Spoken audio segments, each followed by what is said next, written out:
আসলে অফিসিয়াল এখানে কেউ ঢুকে দেখতে পাচ্ছেন যে আবার সেই মেয়ে যেই চাইছে যে জায়গাটা এই জায়গা থেকে কাদুকান নিয়ে আর কি নিয়েছিল সেই জায়গাটা দেখতে পাচ্ছেন। এখানে পাঁচ কাটা কোনো তো ঠিক আছে ভাই, সবাই কেউ এখানে অনিরাপদ, আর এখানে কেউ ঢুকবেন না ভাই, ঠিক আছে ভাই। এখানেও কিন্তু ছয়টা চিন এখন জিনের রাস্তা নয় গেছে, এখন রাতে কেউ ঢুকেন না, এমনকি দুপুর টাইম ঢুকেন নাই যে দেখতে পাচ্ছেন যে ঢুকতেছে, দেখতে পাচ্ছেন মহিলা পুরুষ, ওরা তো জানে না যে এখানে কী বিপদ আছে, ওগুলোও কেউ ঢুকে না, যত আর কি কেউ ঢুকেন না ভাই। এখানে একটা মনে করেন অভিশপ্ত একটা জায়গা, কমেডি সেন্টার আসলে আর কি এক সময় পুরো হারাইছে যে 5 আগস্টের পরে আর কি।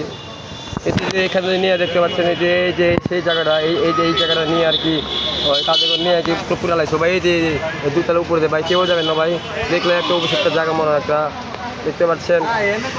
অ্যাম্বুলেন্স আসলে ওদিকে অ্যাম্বুলেন্স পুরে লাগছে মানুষ, কি একটা জায়গা, এই জায়গাটা বাইকটা চুরমা করে দিক তাহলে ভালোই বুঝলি, তাহলে আর ফোন করতে সাইব বিল্লার ভাই ধরা পড়ছে, ঠিক আছে ভাই। এখানে পাগলা করে একটা মূল্যে থাকে, সে সবই জানা যায়, ঠিক আছে, তারও অত্যাচার নির্যাতন করছে, ঠিক আছে ভাই। ও দেখতে পাচ্ছেন ভাই, সবাই দেখতে পাচ্ছে ঢুকছে, দেখতে পাচ্ছেন এখানে ঢুকছে, তার কোনো ভয় নাই, দেখতে পাচ্ছেন কী যে একটা অবস্থা ভাই।